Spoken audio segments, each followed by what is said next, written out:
PIA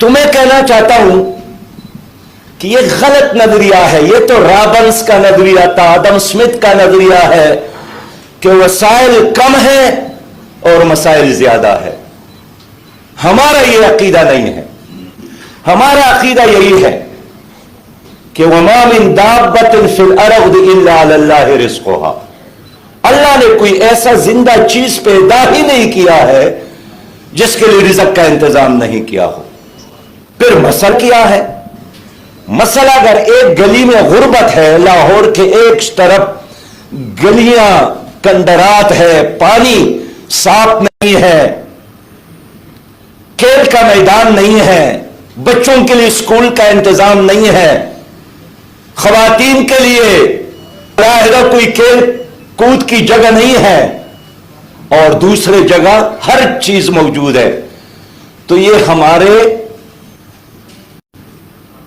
غیر منصفانہ دولت کی تقسیم کی وجہ سے ہے.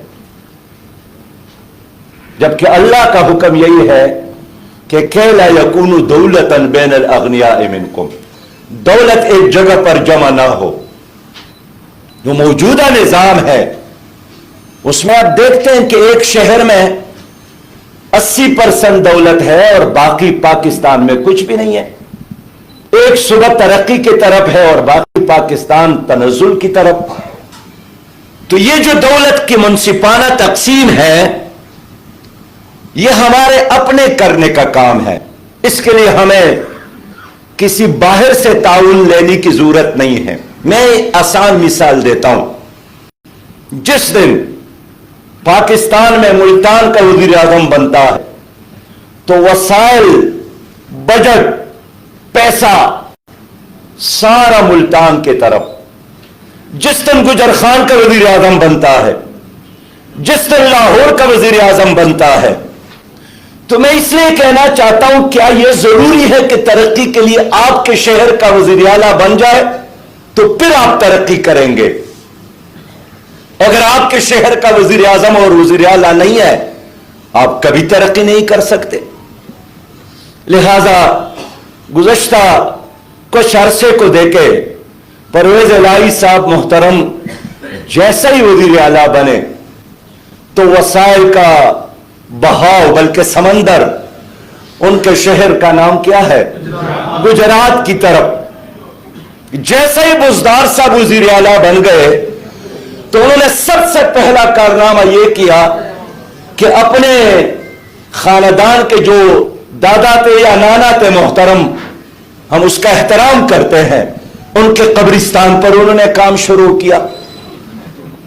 تو یہ ویژن ہے ہماری حکمرانوں کا. تو میں عرض یہ کرنا چاہتا ہوں کہ اس ملک میں وسائل کی کمی نہیں ہے. وسائل اللہ تعالیٰ نے اتنا دیا ہے. ابھی امریکہ میں ایک ڈاکٹر ہے, ڈاکٹر آسم, انہوں نے ایک کتاب لکھی ہے from cold war to gold war, سرد جنگ سے گولڈ وار کی طرف, سونے کی طرف. اس نے خیبر پختونخوا کے چند علاقوں کا ذکر کیا ہے کہ فاتح نے 1 crore ton marble, 1 crore ton chromite, 25 crore dollar کی کوئلہ, لیکن اس کے علاوہ بھی 1000 مقامات ایسے ہیں جہاں کرومائٹ, یورینیم, 1000 کلومیٹر ساحل سمندر, جاغی میں 100 کلومیٹر ایسا علاقہ جہاں سونا ہی سونا. لیکن اس سب کچھ کے باوجود 20 کروڑ ٹن جپسم موجود ہے. اور کیا کیا نعمتیں انہوں نے اس کتاب میں ذکر کیا ہے. لیکن ہماری مثال ان 3 آدمیوں کی طرح ہے. عیسیٰ علیہ السلام ایک راستے پہ جا رہے تھے تو ان کو 3 آدمی ملے جو مرے تھے. وہاں 3 سونے کے اینٹیں بھی ملی, وہاں کھانا بھی ملا تیار. حیران پریشان کھڑے ہو گئے, اللہ سے پوچھے کہ کیا معاملہ ہے. 3 لاشیں پڑی ہیں, 3 سونے کے اینٹیں پڑی ہیں اور کھانا بھی ہے جس کو کسی نے ہاتھ نہیں لگایا. اللہ نے اس کو آگاہ کیا کہ یہ تین دوست تھے جن کی نیت ایک دوسرے کے لیے خراب تھی، تو راستے پر جا رہے تھے کہ میں نے ان کو 3 سونے کے اینٹیں دیے، یہ خوش ہو گئے، اور دو میں سے دونوں نے ایک کو آرڈر دیا کہ آپ جا کر اب تو زبردست کانا شہر سے لا کر لائے، سونے کی کمی تو نہیں تھی۔ تو جب وہ کانا خریدنے کے لیے کسی شہر میں گئے تو اس نے سوچا کہ وہ 3 اینٹیں ہیں تو تقسیم کرنے کی بجائے یہ اچھا نہیں ہے کہ اس میں زہر ڈالوں اور 3 کی 3 اینٹیں میری ہی اثاثہ اور سرمایہ بن جائے، لہذا اس نے کانے میں زہر ملایا۔ باقی دو نے مشورہ کیا کہ جیسے ہی آدمی پہنچیں گے ہم بہانہ بنائیں گے کہ آپ نے کیوں اتنا لیٹ کیا ہمیں، اور آتی اس پر چل پڑے، اس کو قتل کیا، اور قتل کرنے کے بعد اس نے کہا وہ اب آرام سے کھانا کھائے۔ تو جب انہوں نے آرام سے کھانا کھایا اور زہر ان کے پیٹ کے اندر گیا تو یہ بھی ڈھیر ہو گئے، اور اس تیسرے کو تو انہوں نے خود ہی ڈھیر کیا تھا۔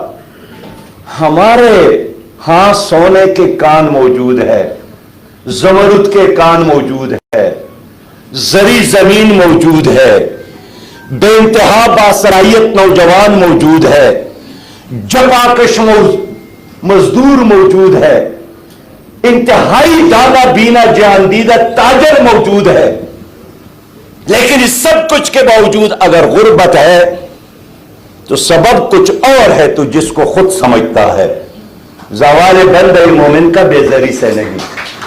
میرے بہت ہی محترم بھائیوں، میرے پاس فیصل آباد کا ایک تاجر آیا، اس نے یہاں اپنا کارخانہ وغیرہ سب کچھ سمیٹ کر بیچ کر 15-20 کروڑ روپے اکٹھے کیے اور پرتگال گئے۔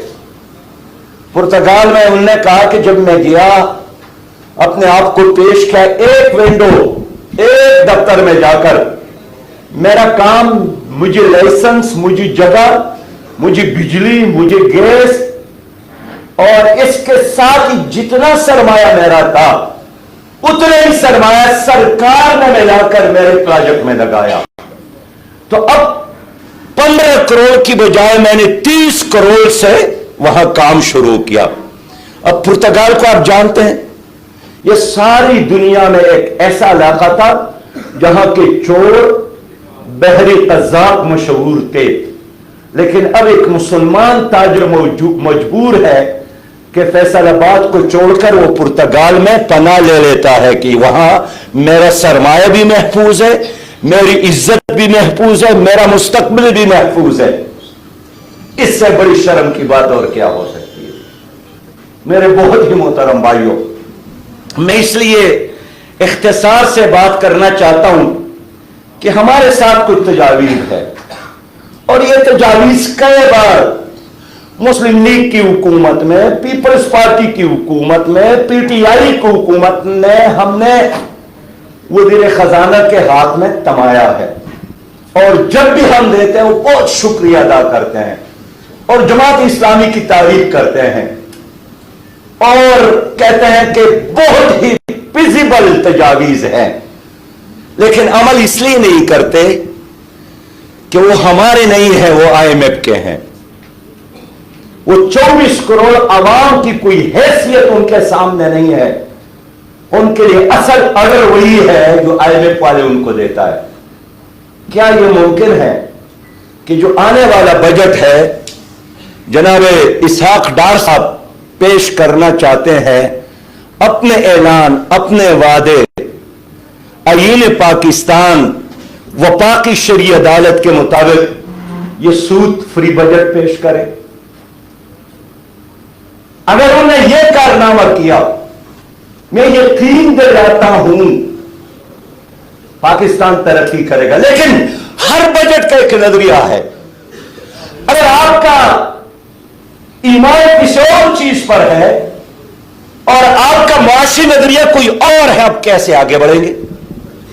اب یہاں معاشی ماہرین بیٹھے ہیں، 9.7 ٹریلین گزشتہ بجٹ تھا، اس میں 4.1 ٹریلین آپ نے سود اور قرضوں میں دیا، 4 ٹریلین آپ نے صوبوں کو دیا LFC کے مطابق، کیا رہ گیا؟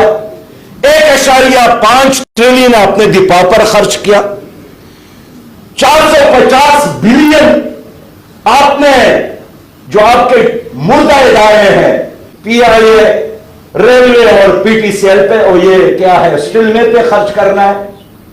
آپ کے پاس رہ گئے ترقیاتی کاموں کے لیے صرف اور صرف 800 روپیہ، 800 ارب۔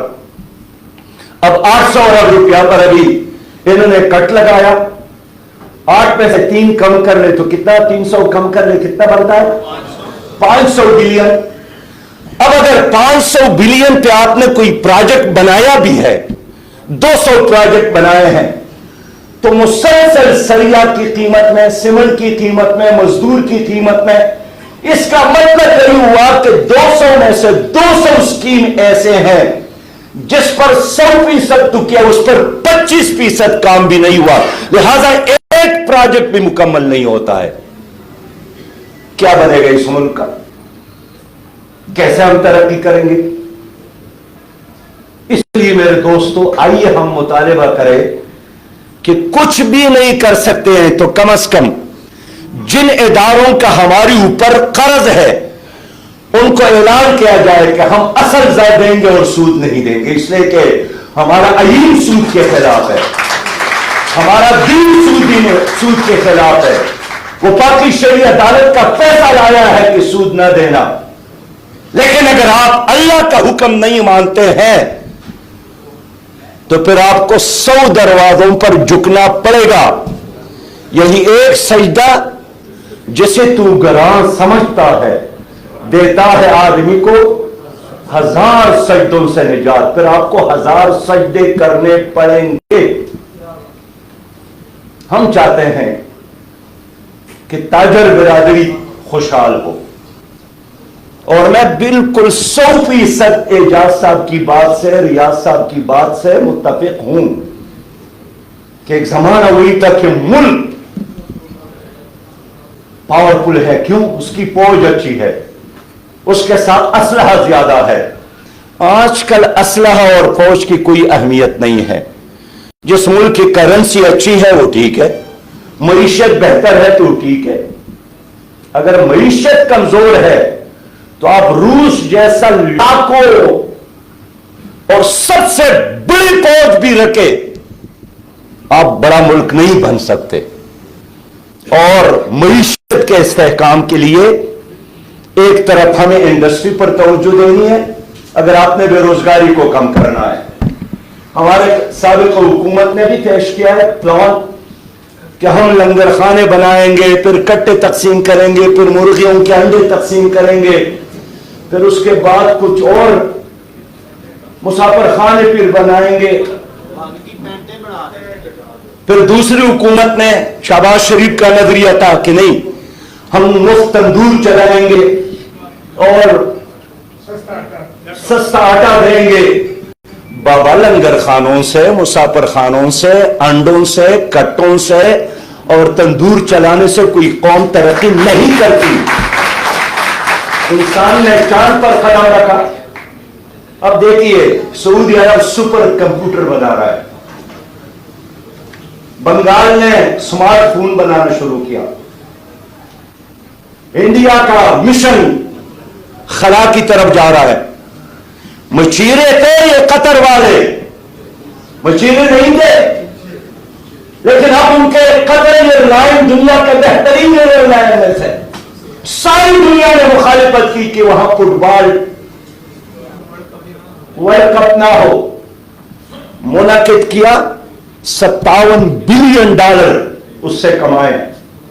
لوگوں نے بڑا دباؤ ڈالا کہ شراب کی اجازت دو ورنہ ہم نہیں آئیں گے، انہوں نے کہا نہ آئے، لیکن شراب پر پابندی ہم نے نہیں، اللہ نے لگا لی۔ قطر نے کمایا اس میں۔ گزشتہ دنوں افغانستان کے وزیر خزانہ ہے، وزیر خارجہ آئے تھے متقی صاحب، اس نے بتایا کہ پاکستان کی کرنسی سے ہماری کرنسی 3 گنا طاقتور ہے۔ کیوں؟